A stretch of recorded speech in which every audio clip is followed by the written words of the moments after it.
Chapter 1. The Streets of Stratford.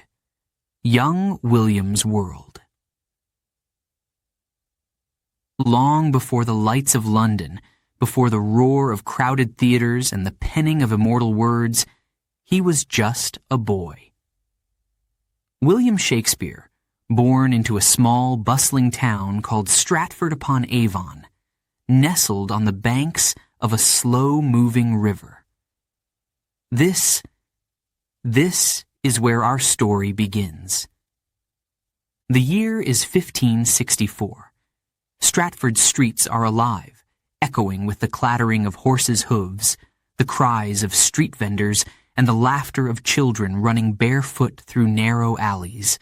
The air smells of earth, leather, and smoke from countless chimneys, a scent that lingers in young William's memories. To him, these streets are a world of adventure, of curiosity, and perhaps a touch of mystery. In this town of crooked buildings and small cottages, William's father, John Shakespeare, is a glovemaker.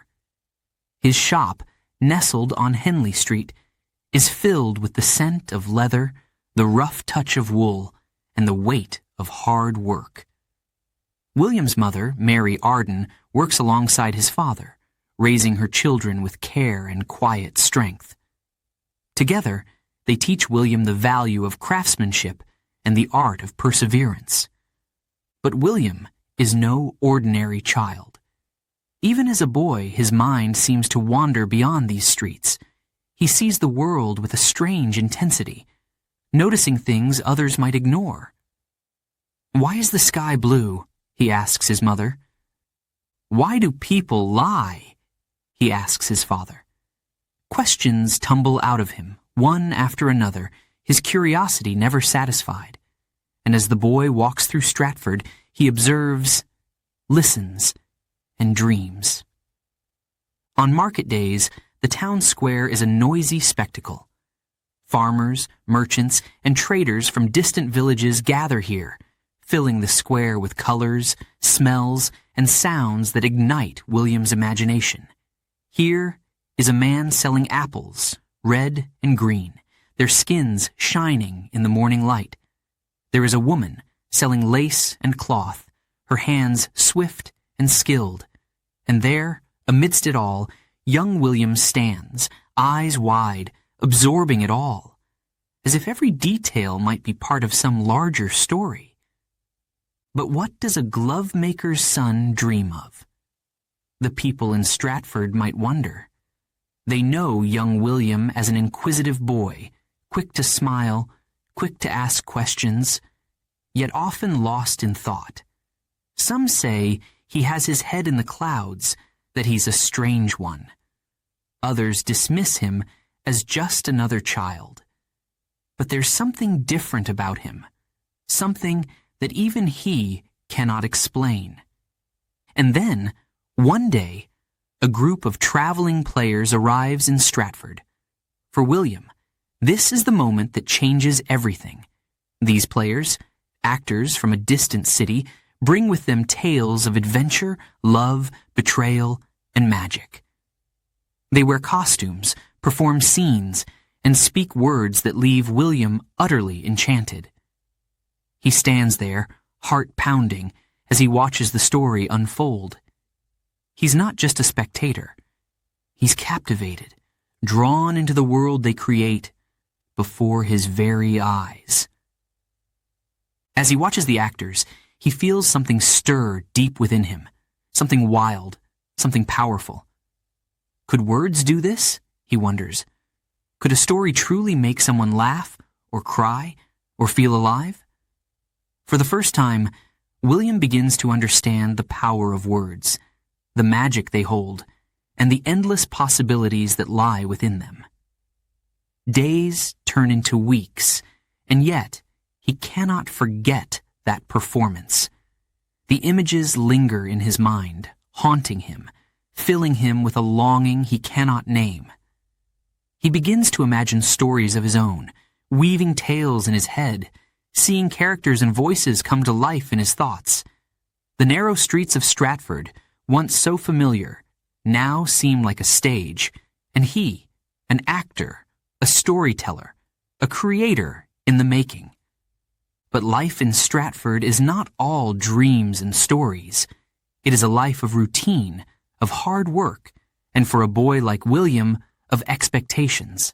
As the son of a tradesman, he is expected to learn his father's craft, to follow in his footsteps, to become a glove maker himself.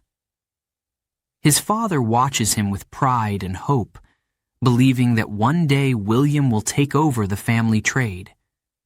Yet, in the quiet hours, young William feels the weight of these expectations pressing down on him, pulling him away from the dreams that swirl within him. As the years pass, William's longing for something greater grows stronger, and so does his frustration. He spends hours wandering along the River Avon, watching the water flow slowly by, wondering where his life might take him. The river, steady and silent, becomes a friend to him, a source of comfort and escape. And yet, with every passing year, his restlessness only deepens.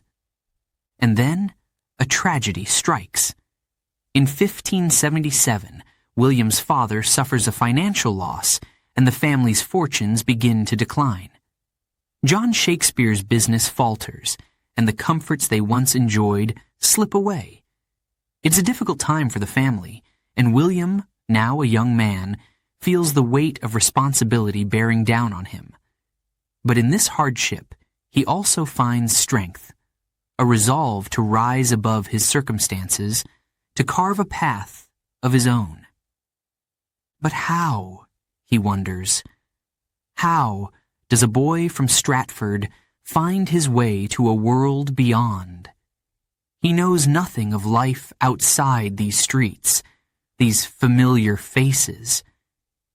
Yet something deep within him refuses to let go of that dream, that spark that was ignited so long ago. One evening, as he stands by the river, he makes a vow to himself. He doesn't know how he'll do it, or where he'll go, but he knows that somehow he will find a way to create, to tell stories, to bring his visions to life. The world may not know his name yet, but one day they will. And so, young William stands there, on the edge of his childhood and the brink of his destiny, a boy with a heart full of dreams and a mind restless for more. The streets of Stratford may be small, but within him, a whole world is waiting to unfold. This is where his journey begins. The boy from Stratford is ready to take his first step into the unknown. Chapter 2. Books and Dreams. Shakespeare's Quest for Knowledge. Knowledge is power, they say. And for young William Shakespeare, this phrase, this simple idea, would become a torch, guiding him through the shadows of his early life. Stratford upon Avon, a small town with few books, few libraries, and fewer opportunities to learn about the world beyond its boundaries. And yet, for William, these limited bookshelves held treasures, secrets, and answers to questions that had haunted him since boyhood. He craved more than his family could give him, more than the town could offer. But how? How could he, the son of a glove maker, hope to grasp all that knowledge? So he searched, day after day, with an eager heart and restless eyes. Every scrap of paper, every scroll, every old dusty book that he could find, William devoured them all, as if each word was a piece of magic, a spark of fire lighting up his young mind. In those pages, he found more than just words. He found kings and queens, gods and monsters, heroes and villains. He found whole worlds that he never dreamed could exist. One book held the tales of ancient Greece, of heroes like Achilles, whose strength was both a gift and a curse. William read with wide eyes, feeling as if he could see the towering walls of Troy and the fierce battles that shook its foundations. Another book was filled with the myths of Rome, powerful emperors, cunning generals, the triumphs of Caesar. He marveled at these stories, wondering at the bravery and the tragedy, the pride and the downfall. Did people truly live such lives? He wondered. Did such things really happen? These tales of distant lands, these glimpses into other cultures, other worlds, stirred his soul in ways he could not explain. And with every new story, a new dream began to take root in his heart. A dream of one day capturing such tales with his own words. But in Stratford, books were rare, precious. He could not afford them, nor could he ask his family to buy them. Instead, he relied on borrowed books, on second-hand copies, on texts he had to return before he was ready. He'd study them by candlelight, his fingers tracing each word, his mind absorbing every phrase. His hunger for knowledge grew, and soon he began to wonder if there might be more to learn beyond these worn pages. In time, he found a mentor, a local priest who had noticed William's intelligence, his curiosity, his yearning to learn. This priest, a learned man with access to books William had never seen, took a liking to the boy, guiding him, teaching him the art of reading and writing with greater depth. With every lesson, William's mind expanded, his understanding grew sharper, and his imagination wilder. Under this mentor's watchful eye, William read the Bible, the writings of philosophers, and histories from the ancient world. These weren't just stories. They were life lessons, truths, and reflections of human nature. One evening, after reading tales of kings and betrayals, William sat alone, staring at the pages, his mind racing. Why did kings desire power so greatly? Why did people betray one another? Why did they love, hate, seek revenge? The questions tumbled through his thoughts, and he realized that these tales weren't just about faraway lands or mythological figures. They were about people, just like him, just like his neighbors in Stratford. He began to see that stories weren't merely entertainment. They were reflections of human life, mirrors to our own souls. As William grew, so did his reputation in Stratford. People noticed his intelligence, his love of books, his tendency to disappear for hours, lost in thought. "There goes that Shakespeare boy," they'd say, sometimes with a smirk, sometimes with admiration. To some, he was an oddity. To others, an inspiration. But to William, he was just a boy, searching for something he could not yet name. And so, whenever he could, he'd make his way to the libraries in nearby towns. These journeys were long, sometimes dangerous, but he made them anyway, walking for miles just to glimpse a new book or discover a fresh idea. He'd spend hours in those libraries, moving from one shelf to the next, his fingers tracing the spines of ancient texts, the musty smell of old parchment filling the air. Each book he opened was a door to a new world, a door he stepped through eagerly with a pounding heart and open eyes. Then, one day, as he was poring over a collection of old plays, he felt an idea take hold. These plays, these stories performed on a stage with actors and costumes. They were different from anything he had read before. Here was a form of storytelling that was alive, dynamic, able to reach the hearts of people not just through words, but through action. He wondered what it would feel like to be in the audience, to watch the characters come to life, to see the drama unfold, not on the page, but before his very eyes. That night, he lay awake, the idea burning in his mind. Could he, William Shakespeare, write plays like these? Could he create worlds where people would laugh, cry, dream? The thought was both exhilarating and terrifying. He was just a young man from Stratford, after all. Who would listen to him? Who would believe in his stories? But as dawn broke over the River Avon, lighting up the fields and the rooftops of Stratford, William knew one thing. He had to try. This desire, this hunger for words and stories, was no longer just a passing fancy. It had become his purpose. And so, with a heart full of dreams and a mind bursting with tales, he vowed to learn all he could, to read every book, to study every story, and to capture it all. One day, in words that would live on.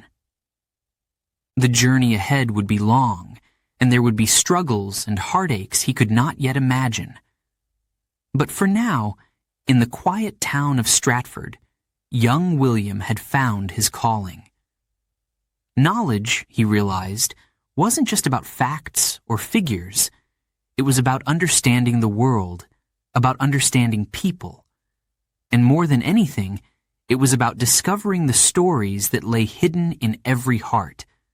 And so, he began to write, not yet a master, not yet a legend, but a young man with dreams as vast as the skies above him and a determination to bring those dreams to life. Chapter 3. The Call of the Stage, A World Awaits. It was a cold, misty morning in Stratford-upon-Avon, but to young William, the air felt electric, as if something extraordinary was about to happen. He heard it first, the excited whispers, the shouts in the streets. "Actors! Players in town!" And just like that, his world shifted. For weeks, all anyone could talk about was the troupe of actors passing through Stratford. They were performers from the big city, from London, and they were coming here, to this quiet town, bringing tales of love, war, and wonder. William had never seen anything like it. A performance, a play, real actors. On the day of the performance, he arrived early, his heart pounding, his eyes wide. He found a spot near the front, where he could see the actors up close. The stage was small, simple, but to William it was magnificent. The actors wore bright costumes, their voices loud and clear. When they spoke, it was as if the words were alive, reaching deep into his soul, making him feel things he couldn't quite name. The play began, and William was instantly swept away. There was a king, a noble man with a heart of gold. There was betrayal, a twist he hadn't seen coming. And then love, so pure, it brought tears to his eyes. The actors moved across the stage with grace and power, their words echoing in his mind. He had read stories, of course, but this was different. It was as if he could feel the pain, the joy, the fear of the characters. It was magic. And in that moment, young William knew he wanted to be part of this world. He had to be. The stage was calling him, pulling him towards a life he hadn't dared to dream. How, he didn't know, but he would find a way. Watching the play, he could almost see his own life unfolding before him. A path not yet taken. A future not yet written. When the final scene ended, the crowd erupted into applause, but William just stood there, lost in thought, his heart racing. For him, the world of Stratford felt smaller now, almost too small to hold all his dreams, all his ambitions. He longed for something more, a place where words could change lives, where stories could fill hearts, where he, William Shakespeare, might one day find his place. But Stratford was not London. There were no grand theaters here, no famous playwrights, no stages that filled with thousands of eager eyes. If he wanted to follow this path, he'd have to leave. He'd have to go to London. The thought was both thrilling and terrifying. Could he, a young man with barely a penny to his name, truly make a life in a city he'd only heard stories about? As he walked home that evening, William's mind was filled with questions, doubts, and a spark of something he could not ignore, a calling. But leaving Stratford meant leaving everything he knew, his family, his home, his comfort. He'd be alone, starting from nothing, in a place where no one knew his name. And yet, the idea of staying, of never knowing if he could succeed, that was a fear far greater. The next few weeks passed in a blur. His days were filled with work, the familiar routine of life in Stratford, but his nights, his nights were filled with dreams. Dreams of London's crowded streets, of bustling playhouses, of applause, of his name on posters, and the thrill of the stage. He'd lay awake, staring into the darkness, feeling the weight of his decision pressing down on him. Then one night, as he walked by the River Avon, his mind racing, he made a choice. He would go. He'd find a way to make a life in London, to follow this dream, no matter the cost. He could feel the fear clawing at him, the doubts whispering in his ear. But stronger still was the excitement, the thrill of the unknown, the belief that maybe, just maybe, he could become something more. The morning he left Stratford was quiet. He told his family he'd find work, send money back when he could, but in his heart, he knew the truth. He was chasing something far greater than a job. He was chasing a destiny, a purpose, a chance to change his life forever.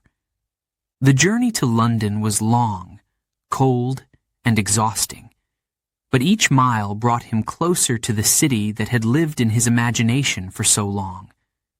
When he finally arrived, his heart swelled with wonder and fear. London was like nothing he had ever seen, a place filled with noise, life, and opportunity.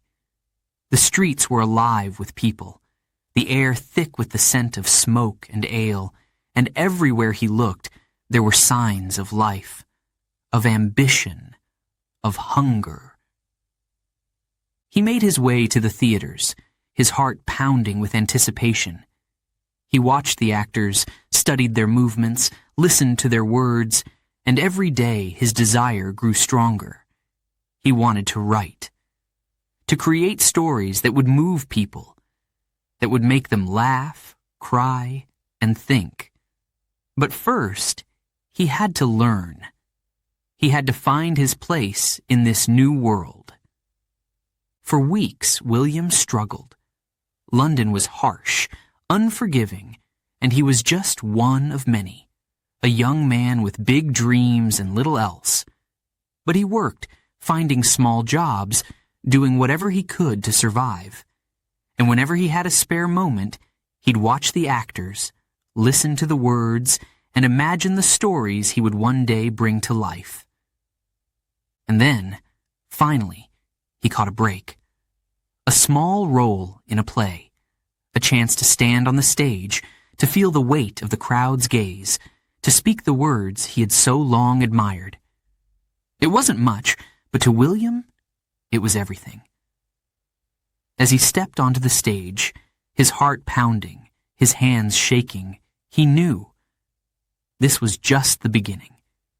He would write, he would create, and one day His name would be known, not just in London, but across England, across the world. He had answered the call of the stage, and a world of possibilities lay before him. The boy from Stratford had found his path. Now, he just had to walk it. Chapter 4. Pen and Paper, Dreams and Doubts. The ink stains his fingers. The candle flickers low. And there, alone in the dim light, sits William Shakespeare, wrestling with his own words. It is late, the streets of London are quiet, but inside, William's mind is anything but. Tonight, he has decided he must write, truly write. He has the passion, the ideas, the dreams. But as he stares down at the blank page, doubt rises within him, shadowing his ambition. What if no one listens? He wonders. What if his words don't matter? This is a moment of solitude, of struggle. The young man, still unknown to the world, takes a deep breath, the weight of his dreams pressing down on him. He picks up the pen, feels its smooth, cool surface in his hand, and slowly, he begins. At first, his words are clumsy, awkward, as if his thoughts are too big, too wild to fit on the page. He writes, then scratches the lines out, frustrated, impatient. He writes again, his mind racing, the pen unable to keep up. But with every line, he can feel something taking shape, something he can't quite name.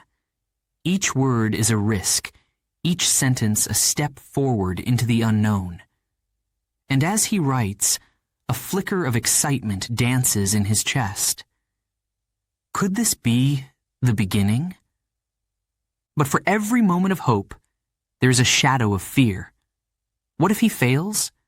What if the people laugh, or worse, ignore him? London is filled with talented writers, famous poets, men who have honed their craft over years. Who is he, this young man from Stratford, to think he could stand beside them? His heart beats faster, the weight of his own ambition heavy in his chest. And yet, he cannot stop. No matter the fear, no matter the doubt, something within him drives him forward, pushing him to create, to capture the stories swirling in his mind. He scribbles furiously, his hand moving faster, his thoughts pouring out in a rush, as if afraid they might vanish if he hesitates for even a moment. The candlelight wavers, casting shadows across the room, shadows that seem to dance and move, as if they are characters waiting to be brought to life. And in that moment, William imagines them, kings, queens, lovers, villains, each with a story, a voice, a life waiting to be written. His heart races with excitement, the thrill of possibility overcoming his doubts. But then, just as quickly, the uncertainty returns. He pauses, his pen hovering above the page, the weight of 1,000 silent voices filling the room. He thinks of his family back in Stratford, of the simple life he left behind, the expectations he has yet to meet.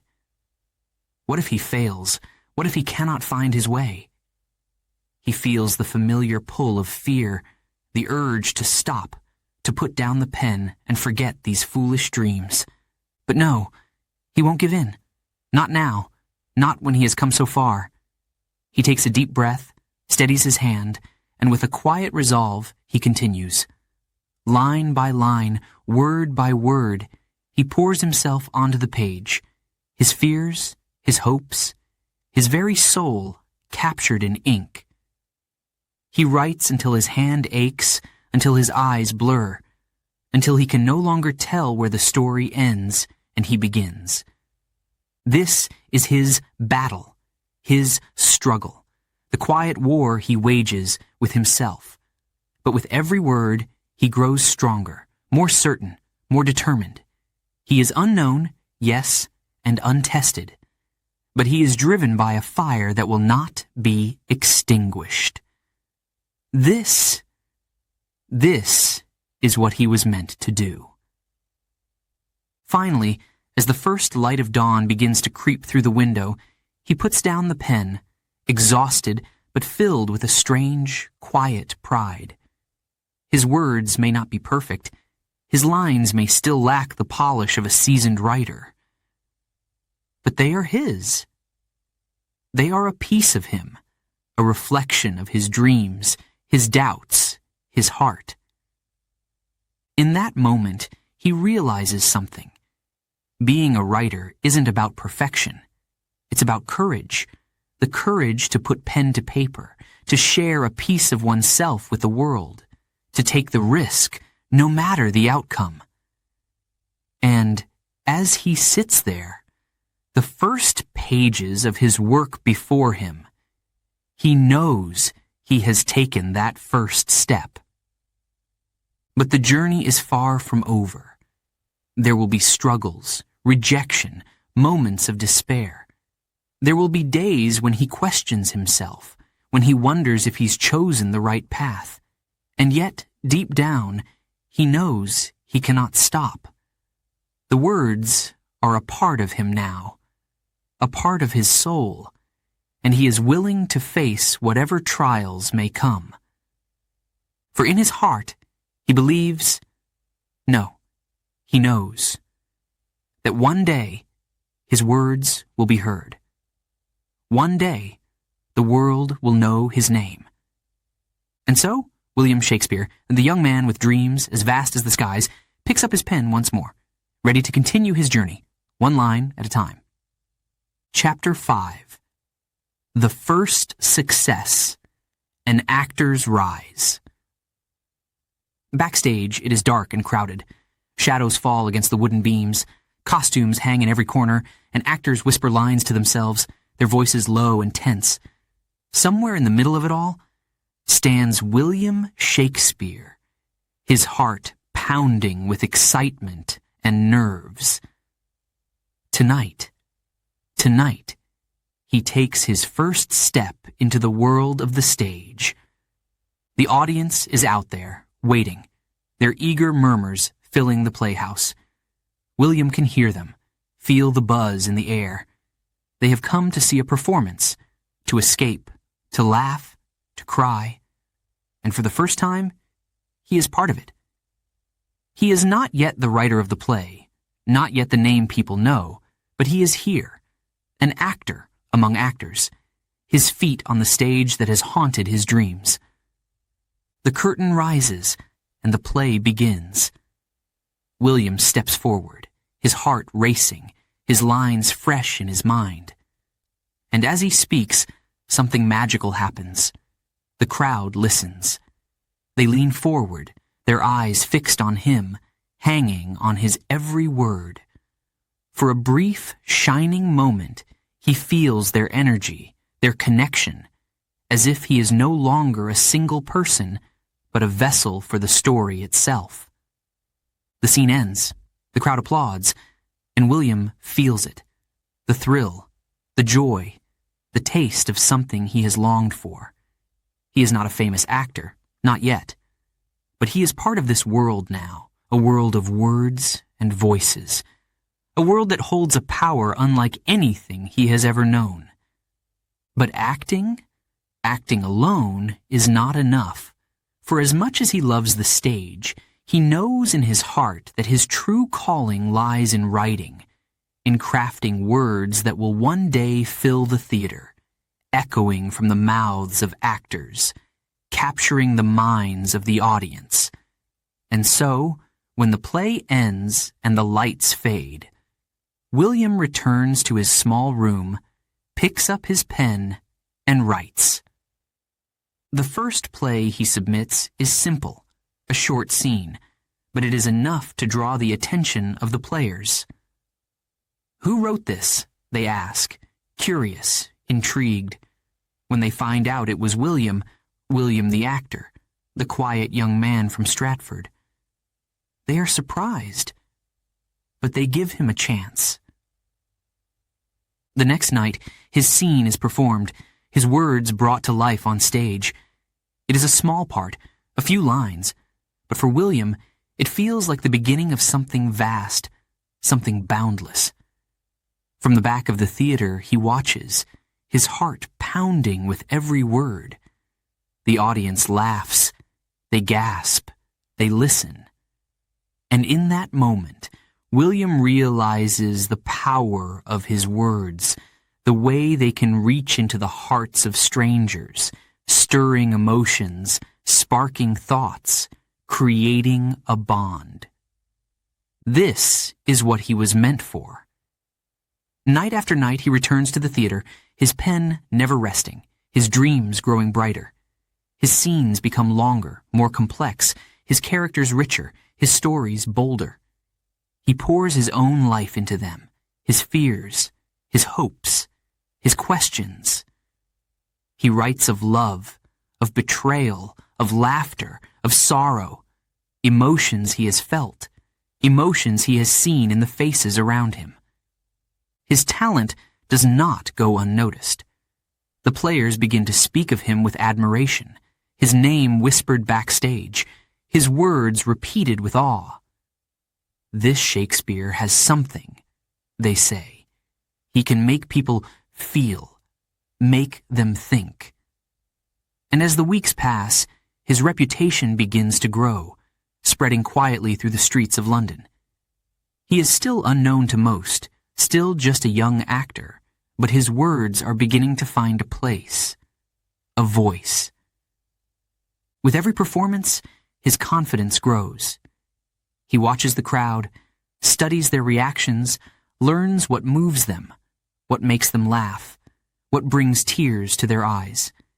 He feels the rhythm of the theater, the way it breathes, the way it lives. And in these moments, he finds himself, not just as an actor, not just as a writer, but as a storyteller, a creator, someone who can shape the world with his words. And then, one night, it happens. A scene he has written, a simple scene of two lovers, separated by fate, is performed. He watches from the shadows, his heart pounding as the actors speak his lines, their voices carrying his words into the hearts of the audience. The crowd sits in silence, their eyes wide, their faces lit by the soft glow of candlelight.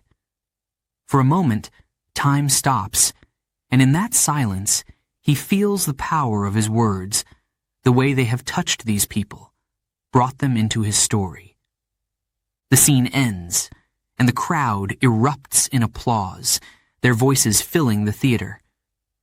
William stands there, hidden, unseen, but he feels it, the taste of success, the thrill of knowing that his words, his dreams, have found their way into the world. But this is only the beginning. For as he listens to the applause, he knows that there is still so much to write, so many stories to tell. He is still unknown to most, still just a young actor with dreams that reach beyond the stars. But he is no longer afraid. The stage has become his world, his words, his purpose, his ambition, his guide. And so, with every line, every scene, he steps closer to his destiny, his name slowly rising, his talent blossoming, his dreams taking shape.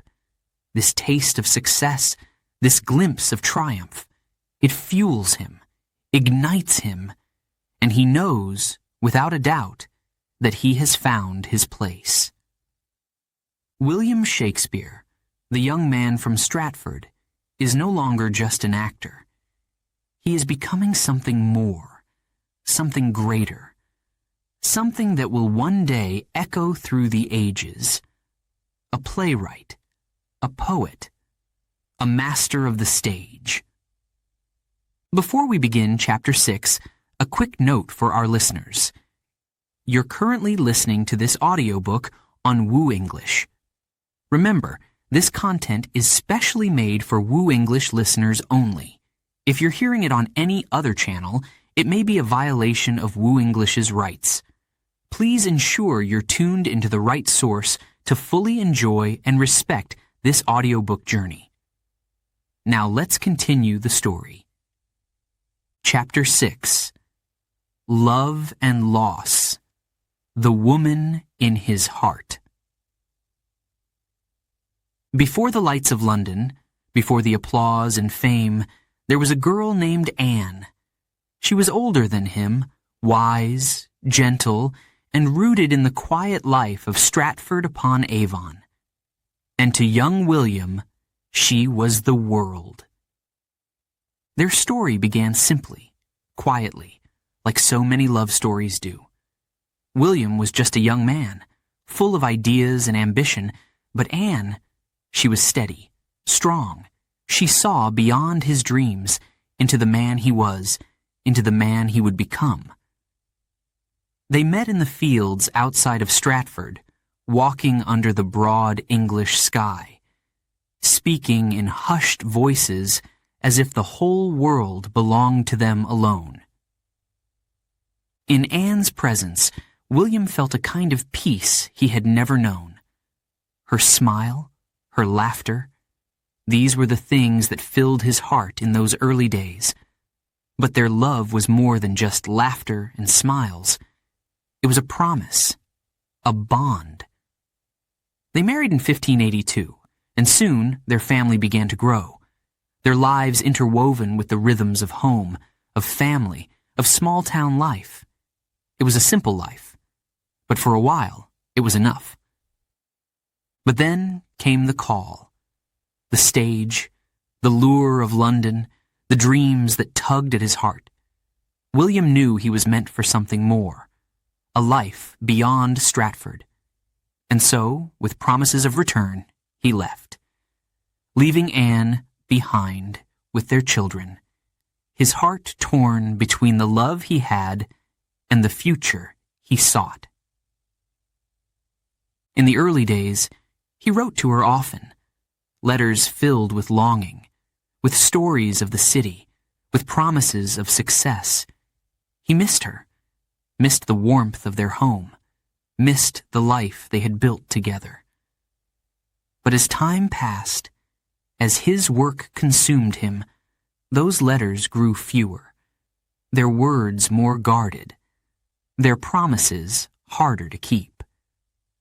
The distance between them grew, not just in miles, but in silence, in the unspoken ache of two lives moving along separate paths. And yet, Anne remained. She raised their children, kept their home, held onto the love they had shared. Her heart, though often lonely, was steady. She understood, perhaps better than anyone, the depth of William's dreams, the pull of his ambition. She knew he was not like other men, that his heart belonged not only to her, but to the world, to the words he created, to the stories he told. But still, she waited. For William, the distance brought not just freedom, but a strange kind of sorrow. He loved Anne, loved the life they had shared, yet his heart was restless, his mind forever racing with ideas, with characters, with the endless pull of his art. And in the quiet moments, when the crowds had faded, when the applause had died down, he felt the weight of it all, the love he had left behind, the sacrifices he had made. As he wrote his plays, he found himself returning to themes of love, loyalty, and loss. In Romeo and Juliet, he captured the sweet agony of love, the longing, the desperation. In Othello, he explored jealousy and betrayal. And in Hamlet, he questioned loyalty, the ties that bind, the struggles of the heart. These were not just stories.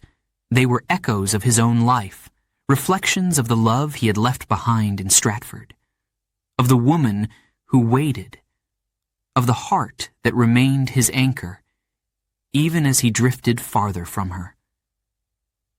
And Anne understood. She read his words, felt the ache in them, the beauty, the pain. She saw herself in the lines he wrote, in the lovers he created, in the stories of longing and loyalty. She knew that despite the miles, despite the distance that time and ambition had carved between them, her love was there, living in his words, immortalized in his plays. Years passed, and with them, life moved on. Their children grew, their home in Stratford aged, and William's fame rose. And yet, each time he returned to Stratford, there was Anne, waiting, welcoming him home with a quiet strength, a love that needed no grand gestures, no promises. She was his constant, his foundation, the one who knew him before the world did, the one who saw the man behind the genius. But love, like all things, is not without its trials. There were whispers in London, rumors of affairs, of women charmed by his words, by his fame. Anne heard them, of course, but she held her silence. She knew the man she had married, knew that while his heart may have wandered, his soul remained hers. She saw his flaws, his struggles, his ambitions, and she loved him still, loved him for the man he was and the man he was trying to be.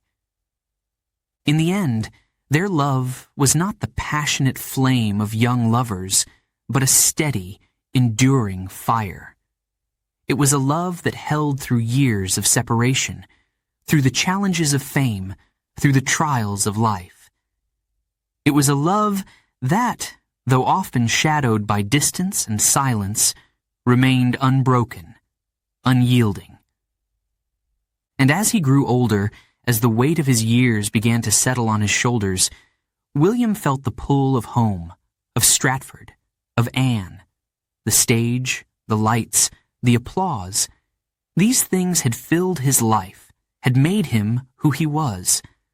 But now, in the quiet of his later years, he longed for the peace of home, for the comfort of her presence, for the life he had left behind. So, he returned, back to Stratford, back to Anne, back to the woman who had loved him from the beginning. Their lives, though shaped by distance and dreams, found their way back to each other, their love enduring, strong, and true. And thus, behind the words, behind the fame, behind the legendary name of William Shakespeare, was a woman, a love, a story of patience, of loyalty, of a heart that had waited and endured. Chapter 7. The London Stage, Glory and Rivalry. London, a city bursting with energy, a city of dreams, of ambition, of endless possibilities. And for William Shakespeare, it is a city filled with both glory and danger. The theaters of London are alive, their stages lit by flickering candlelight, their audiences restless, hungry for stories that will thrill them, move them, make them feel alive. And in this world, where every performance is a gamble, William stands, not just an actor now, but a playwright, a creator of worlds, his words echoing through the playhouses, captivating the crowds. But with success comes rivalry. The other playwrights are watching, and they don't like what they see. They've heard the murmurs, the praise, the whispers that Shakespeare is different, that his words hold something special. And so, they wait. Critics, rivals, men with pens as sharp as daggers. They lurk in the shadows, eager to tear him down, to find flaws, to prove that this young man from Stratford does not belong among them. One of his fiercest rivals, a playwright named Robert Greene, is particularly vocal, scoffing at the very mention of Shakespeare's name. Greene calls him an upstart crow, a mere actor daring to think himself a writer, a man with a tiger's heart wrapped in a player's hide. His words sting, cutting through the applause, filling William's mind with doubt, with anger, with a burning need to prove himself. But William doesn't back down. With each play, he grows bolder, his words sharper, his characters richer. He writes of kings and jesters, of love and betrayal, of laughter and tragedy. His stories touch the hearts of the common folk and the nobility alike, drawing crowds from every corner of London. They come to see his plays, to hear his words, to feel the emotions he so skillfully weaves into each line. And still, the critics watch, waiting for him to falter. One evening, as he stands backstage, listening to the applause echo through the theater, he overhears a whisper, a rumor that another playwright is planning a new play, one meant to overshadow his work, to steal his thunder. He feels the familiar sting of rivalry, the tension that fills the air, the constant reminder that he is not the only one hungry for greatness. But instead of fear, he feels a thrill, a fire, a challenge. If they want to compete, so be it. He will write better, bolder. He will show them all. So he writes, pouring himself into each play, each scene, each line. He creates characters who are flawed, who are real, who mirror the complexities of the world around him. Hamlet, with his endless questions, Macbeth, with his ambition, Romeo, with his love so intense it burns. These are not just stories. They are pieces of his soul, reflections of his own struggles, his own ambitions, his own fears. And the audiences love it. They laugh, they weep, they shout, they sit in silence, spellbound. With each play, his reputation grows, his fame spreads, his name whispered throughout London. But with fame comes jealousy. The other playwrights seethe with resentment, their envy like a shadow cast over his success. They spread rumors, try to undermine him, accuse him of stealing ideas, of lacking originality. But William knows the truth. He writes from his heart, from his own mind, from the depths of his soul. He knows his words are his own, and he refuses to let the jealousy of others dim his light. One night, as he leaves the theater, he encounters a group of young writers, men who look at him with awe, with admiration, with the same hunger he felt when he first came to London. They ask him for advice, eager to learn, eager to follow in his footsteps. And in that moment, he realizes the power he holds, not just as a writer, but as a voice, a figure, a man whose words have changed the way people see the world. But even with all the glory, the admiration, the success, there is a loneliness, a weight that hangs over him. For with every new play, every new triumph, he feels the pressure to do better, to be greater, to prove himself again and again. The critics, the rivals, they are always there, always watching, waiting for him to stumble. And so he works harder, pushing himself to the edge, sacrificing sleep, comfort, peace. The theater has become his life, his obsession, his world. He knows he cannot stop, not now, not when he has come so far. But in the quiet moments, he feels the toll it takes, the cost of his ambition, the price of his success. Still, he rises. For every harsh word, there's applause. For every rival, there's a friend, an admirer, someone who believes in him, who sees the beauty in his work. And with each performance, each play, he feels his place solidify, his legacy begin to form. He is not just a writer, not just a man. He is a force, a presence, a voice that will echo long after the stage lights dim. And so, with a steady hand, with a heart filled with fire, William Shakespeare steps onto the London stage, ready to face whatever the world may bring. Rivals may come and go, critics may scoff, but he is here to stay. His words, his stories, his legacy, they will live on. For he is not just an actor, not just a playwright, he is William Shakespeare, and he is unstoppable. Chapter 8. A Playwright's Power, the Politics of the Pen. In the shadowed streets of Elizabethan England, words have power. Power to entertain, to inspire, and to challenge. And William Shakespeare, now a rising force on the London stage, feels the weight of that power with every line he writes. The world around him is one of secrets and shadows.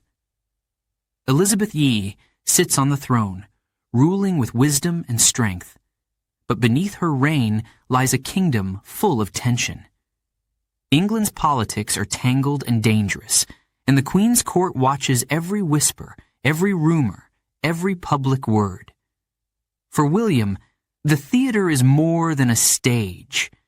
It's a mirror to society, a place where truth can be hidden in plain sight, woven into stories, masked by fiction. But he knows he must tread carefully. His plays are becoming famous, drawing crowds that hang on his every word. He's seen the power his stories have, how a scene of a king's downfall can make an audience sit in hushed silence, how a line about justice can make them whisper, nodding in agreement. His words reach deep into their hearts, awakening feelings, thoughts, questions they might never voice aloud. Yet with that power comes risk. In England, to speak boldly against the crown, to criticize the powerful, is a crime that can lead to exile, even death. So William learns to write with care, to wrap his ideas in layers of meaning. He gives voice to the powerless, the betrayed, the oppressed, but he does so with caution, with skill, with the cleverness of a man who knows he is playing with fire. One of his most daring plays, Richard II, tells the story of a king's downfall. To the common man, it's a historical drama, a story of ambition and betrayal. But to those who understand, it is more. It questions the very nature of power, of authority, of kingship. What makes a king? It asks. Is it birth or the will of the people? The play is performed, and the reaction is electric. Some see it for what it is, a challenge, a reflection of their own world, a question thrown at the feet of those in power. And when word of the play reaches the royal court, whispers spread, nervous glances exchanged. Does this playwright, this William Shakespeare, mean to question the monarchy itself? But William is careful. When asked, he simply smiles and says, "It's a story of history, nothing more." His eyes give nothing away, his words guarded. And so, the play continues, its message left for the people to interpret, for the bold to consider, for the wise to understand. With each new play, he explores themes of power, justice, and loyalty. Hamlet asks questions about the truth, about betrayal and the corruption of leadership. Macbeth paints a portrait of ambition unchecked, of a man driven to ruin by his own thirst for power. Julius Caesar shows the dangers of betrayal, the consequences of pride, and the people. They see themselves in these plays. They see their struggles, their questions, their own lives. They see the nobility brought low, the rulers questioned, the powerful held to account. And in those moments they feel a sense of courage, a spark of rebellion, a taste of freedom. Shakespeare's words have given them something precious, a voice, a truth wrapped in the safety of fiction. But it is not without cost. Rivals, jealous of his success and wary of his influence, accuse him of subversion, of using his plays to plant dangerous ideas in the minds of the public. Some critics call him reckless, a man who toys with things he does not fully understand. And yet, he writes on, driven by the knowledge that his words matter, that his stories have the power to change hearts, to shape thoughts, to question truths. One evening, as he walks the quiet streets of London, he thinks of the people who come to see his plays. He sees the faces of men and women who live hard lives, who work under the thumb of powerful lords, who have little say in their own fate. And he knows that his words are for them, that his plays give them something they cannot find anywhere else.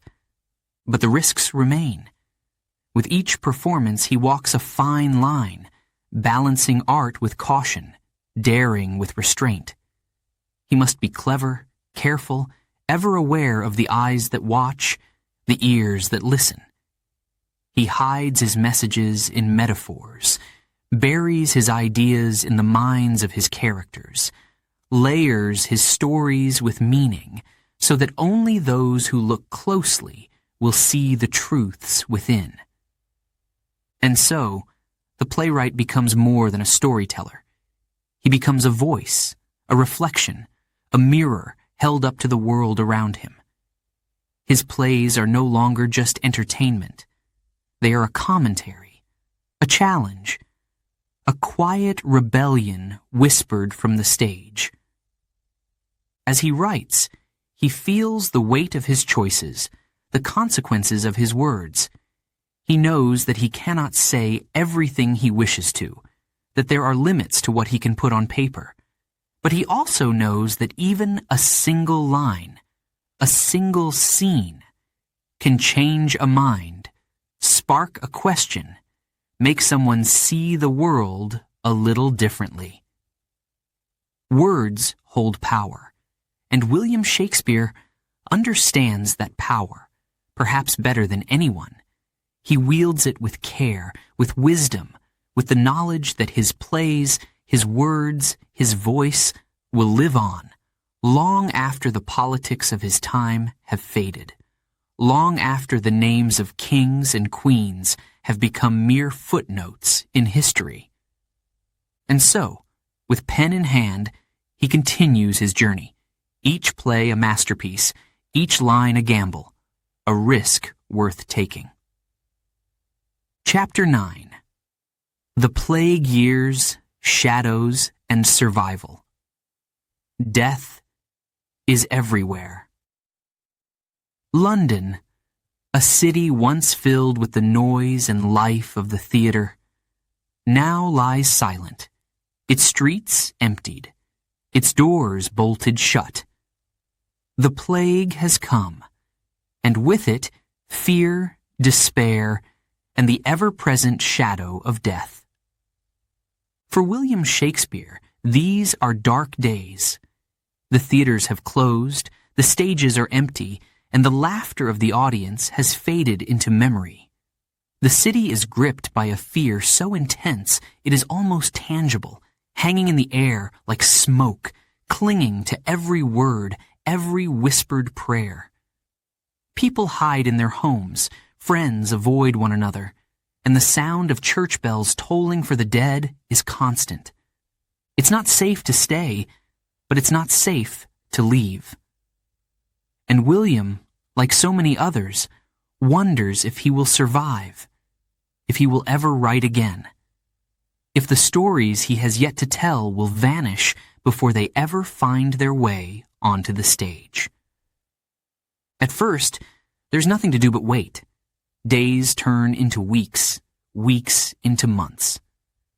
William spends his hours in isolation, his mind restless, his heart heavy. Without the theater, without the life and energy of the stage, he feels as if a part of him has been locked away, a piece of his soul left to wither in the dark. He fears that his words, his creativity, may die in this silence, that the stories within him may fade, lost to the shadows. But in the quiet, in the darkness, he begins to see something hidden, something waiting to be told. As he sits alone, his mind drifts to thoughts of mortality, of life and death, of the fragility of the human experience. He thinks of the people suffering, of the loved ones lost, of the despair that grips the world. And he feels deep within him the stirrings of a new understanding. The stories he has yet to tell are not merely about kings and battles, love and betrayal. They are about survival, about resilience, about the courage it takes to face death and still cling to life. And so, as the plague rages on, William picks up his pen, his mind filled with new ideas, new insights, new questions. He writes not to entertain, but to survive. In the shadow of the plague, he writes sonnets, lines of poetry filled with longing, with sorrow, with hope. These are not the grand tales of the stage, not the sweeping dramas that once drew crowds to the theater. These are personal, intimate, a reflection of the pain he sees, the pain he feels. He writes of love, of loss, of the moments that define us, the moments that shape who we are in times of hardship. And as he writes, he feels the weight lift, if only slightly. His words become a lifeline, a way to reach out, to connect, to remind himself that he is still here, still alive, still creating. The world may be silent, the theaters may be closed, but his words endure. One evening, as he sits alone, he hears the distant sound of a cart rolling down the street, a man's voice calling out, "Bring out your dead." The chill of it runs through him, a stark reminder of the world outside, of the countless lives claimed by this relentless disease. And in that moment, he understands the importance of his work, the power of stories, the comfort they bring, the way they can help people face even the darkest of times. It is not easy. He is plagued by doubt, by fear, by the constant question of whether his words will ever reach an audience again. There are days when he cannot write, when his mind is clouded by despair, when he feels as if he is trapped in an endless night. But he holds on, clinging to his craft, finding strength in the stories he creates, the characters he brings to life on the page. He thinks of those who have come to his plays, of the laughter and applause, of the way his words have touched lives, even if only for a moment. And he knows that he must keep going, must keep writing, for them, for himself, for a future he cannot yet see. Slowly, the plague begins to wane. Life returns, cautiously, tentatively, like a flower opening after a harsh winter. The theaters reopen, the actors return, and once again, the city breathes. But William is not the same man he was before. The shadows have left their mark. The darkness has carved new depths into his soul. And as he steps back onto the stage, he brings with him these experiences, this newfound understanding. His plays become richer, his characters deeper, his words infused with a rawness, a truth born from the trials he has endured. He has faced despair and survived. And now, he writes not just as a playwright, but as a man who has looked into the depths of the human experience, who has seen the light that can emerge even from the darkest of shadows. The plague years are over, but their echoes remain, woven into his work, into his words, into the very fabric of his being. And as the audience fills the theater once more, as they laugh and cry and feel the power of his stories, William knows that he has found something precious, something lasting. For he has learned that even in the darkest times, there is hope. And as long as he has words, as long as he has stories, he will continue to shine that light for himself and for the world. Chapter 10. The Heart of the Globe, the Theatre that Changed Everything. London, 1599. The Globe Theatre rises along the banks of the Thames, a wooden structure, round and mighty, like a crown for the city's passion for drama. This place, this theatre, is destined to become the beating heart of William Shakespeare's career. For William, the Globe is more than a building. It is a dream made real, a stage upon which he will bring his stories to life, a place where his words will take flight. It is here, in this open-air theater with its tiered balconies and crowded pit, that he will make his mark, that he will create something that will live on long after he is gone. As the Globe opens its doors for the first time, the excitement is electric. Crowds pour in, eager for the performance, buzzing with anticipation. Some are nobles, seated above in the shaded balconies, while others, the groundlings, stand below, packed shoulder to shoulder, laughing, chattering, waiting to be dazzled. The smells of sweat, ale, and London streets fill the air, and the sounds of drums and voices echo through the theater. William stands just out of sight, listening, feeling the pulse of the audience. This is why he writes.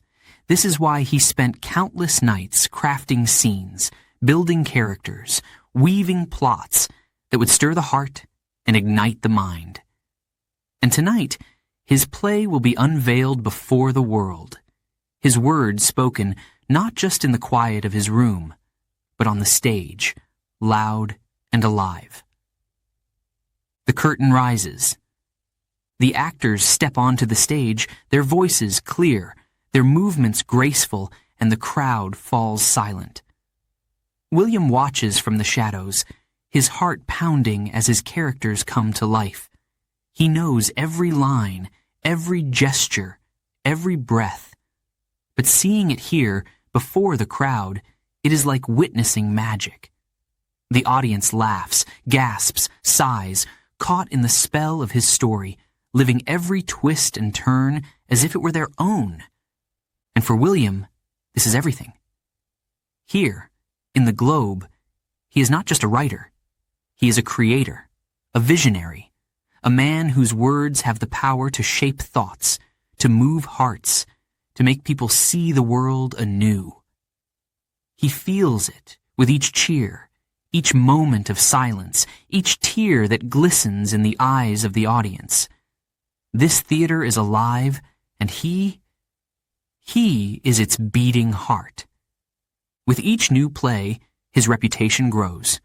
The Globe becomes a place of wonder, a beacon of drama, a place where London's people come to escape, to be entertained, to be inspired. Romeo and Juliet, Hamlet, Macbeth. These are not just plays. They are experiences, moments that stay with the audience long after the final curtain falls. The Globe has given his work a home, a place where it can shine, where it can be seen and heard and felt. But it is not just the audience that is moved. For William, the Globe is a place of growth, of learning, of discovery. Here, he experiments, pushes boundaries, explores new ideas, dares to tell stories that challenge, that question, that provoke. He writes of love, of power, of fate, of the human soul in all its beauty and darkness. And with each play, he feels himself changing, evolving, becoming something greater than he ever imagined. Yet, there are challenges. Rival playwrights watch his every move. Critics dissect his every line, and the demands of success weigh heavily on his shoulders. The theater is a world of competition, of ambition, of men and women driven by the hunger to be remembered. And William? He must be the best.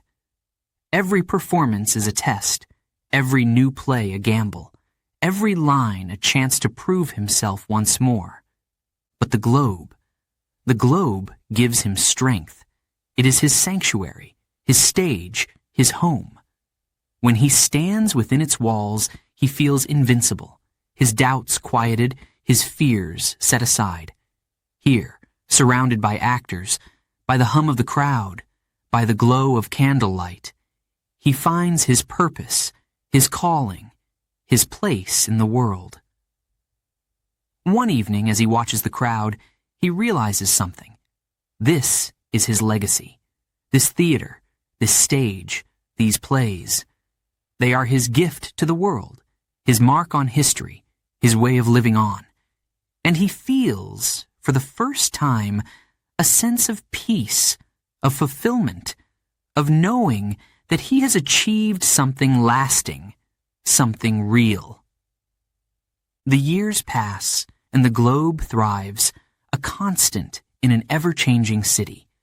Through seasons of prosperity, through times of struggle, it remains a place of laughter, of tears, of dreams.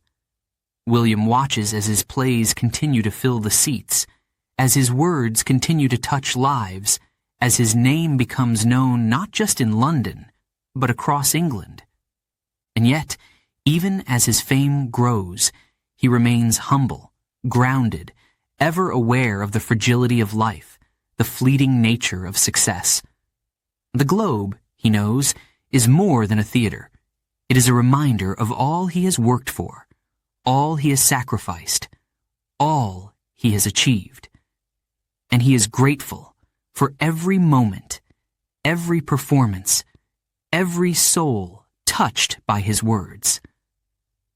As the curtain falls on another performance, as the crowd erupts in applause, as his actors take their bows, William stands in the shadows, a smile on his face, his heart full. He has built something beautiful, something lasting, something that will endure beyond his lifetime. And so, in the heart of the globe, William Shakespeare finds his legacy. The man from Stratford, the playwright, the poet, he has become more than just a name. He has become a part of history, a voice that will echo through the ages, a light that will never fade. Chapter 11. Farewell to the stage, a quiet return to Stratford. Every journey, no matter how grand, must come to an end. And so, William Shakespeare, the great playwright, the master of words, returns to Stratford, the town where it all began. The years have been kind to him in many ways, but time has left its mark. His steps are slower now, his once bright eyes softened by age. He walks the familiar streets of Stratford, each cobblestone, each turn reminding him of the boy he once was, the boy with dreams too big for a small town, the boy who wanted to touch the world. But that boy, he is no more. William Shakespeare has returned, not as a child, but as a man who has lived, who has loved, who has conquered. The old house on Henley Street feels smaller now, quieter, filled with memories. He can almost hear the echoes of his childhood, the laughter, the voices of his parents, the scent of his father's leather shop. So much has changed, and yet so much remains the same. He feels a sense of peace here, a quietness he hasn't known in years. The rush of London, the lights of the stage, the hum of the crowd, they are all memories now, part of another life, a life he has left behind. But he is not just a man returning home. He is a man carrying years of stories, of heartbreaks, of triumphs. As he sits by the window, watching the gentle flow of the River Avon, he reflects on the path he has walked. The plays, the applause, the moments of doubt, the rivals, the friends, the words that became his life. Each memory is a chapter, each chapter a piece of him, woven into the fabric of his soul. He has given everything to his art, and now, as he feels his strength fading, he wonders if it was enough. He has written of kings and fools, of love and death, of the light and darkness of the human soul. He has poured himself onto the page, and yet he feels a quiet longing, a desire not for fame, not for glory, but for rest, for peace. His daughters, Susanna and Judith, watch over him now, their gentle presence a comfort, a reminder of the life he has beyond the stage. They sit with him, sharing stories, bringing laughter into the room, filling it with warmth. He sees in them the future he has left behind, the legacy that will endure, not in words, but in the lives he has touched, in the family he has created. And then, of course, there is Anne, his wife, his constant, the woman who waited through the years, through the distance, through the silence. She is older now, her face lined with the marks of time. But to William, she is as beautiful as the day they first met.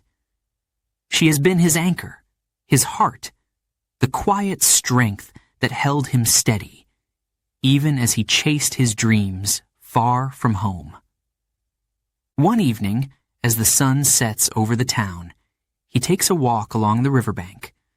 The water glows with the colors of dusk, the world bathed in golden light. He stands there, watching the gentle current, feeling the weight of his life settle upon him.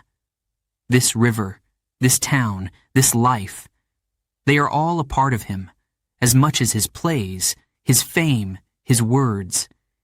He feels a sense of gratitude, a quiet acceptance, knowing that he has lived fully, that he has given all he could.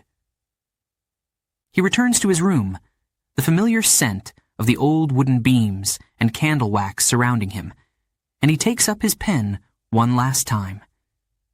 He writes, not for the stage, not for the audience, but for himself.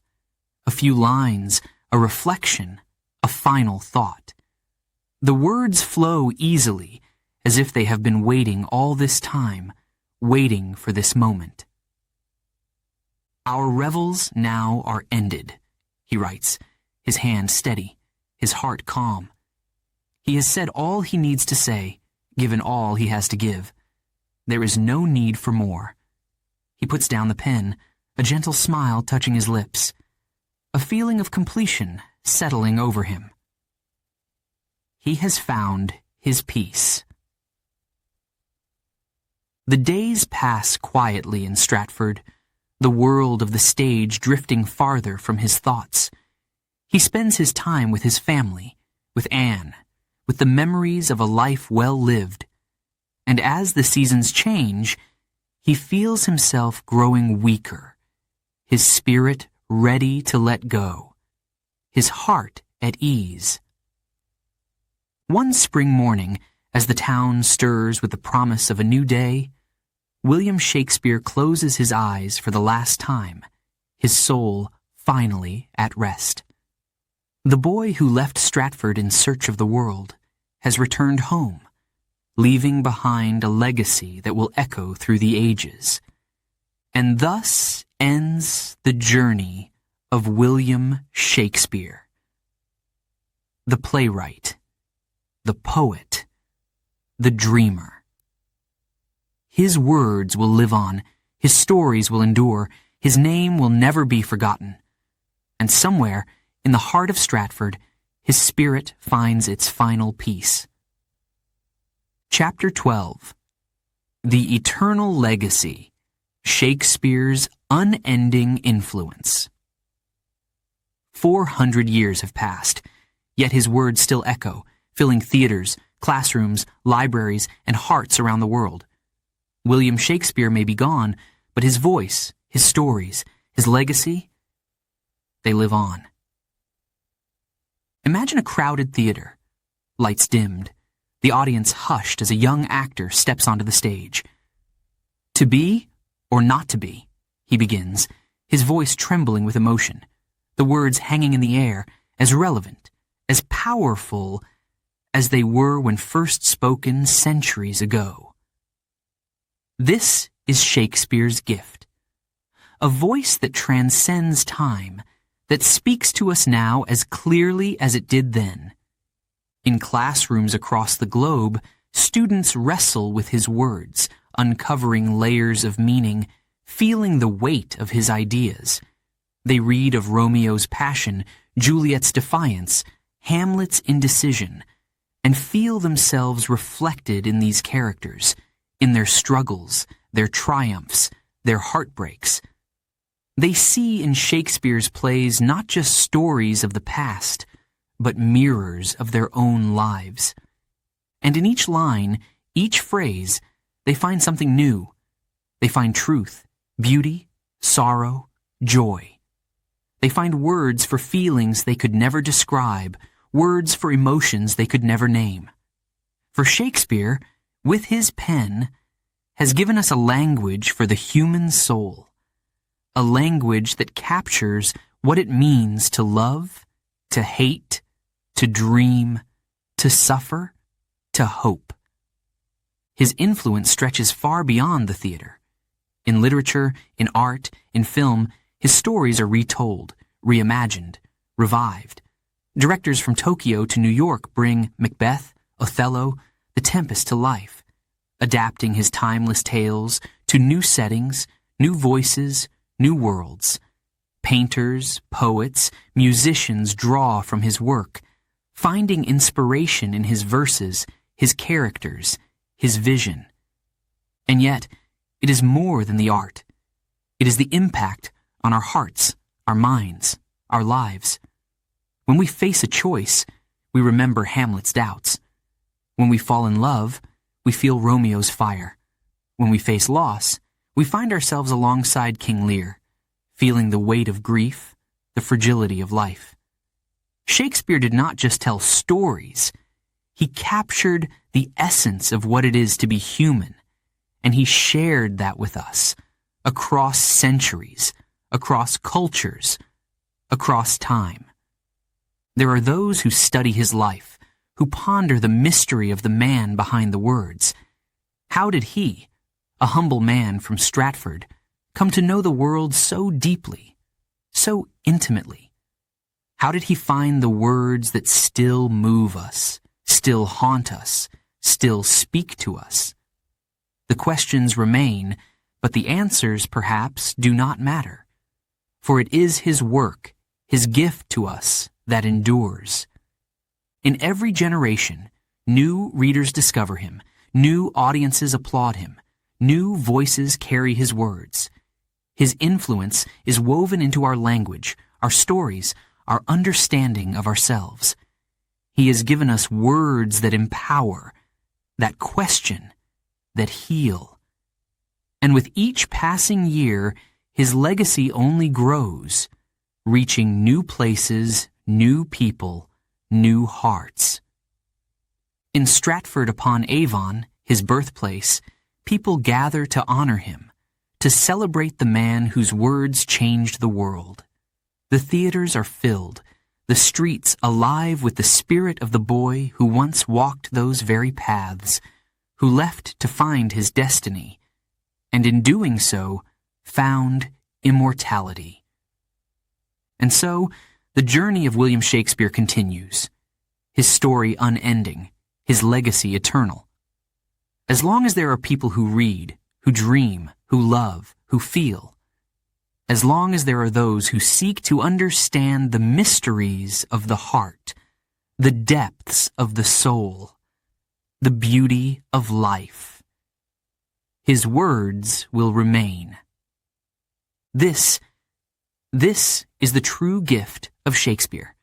Not the fame, not the glory, not the praise, but the knowledge that through his words he has touched lives, spoken to generations, given a voice to the timeless truths of the human experience. The journey is ended. The curtain has fallen. But the story lives on forever.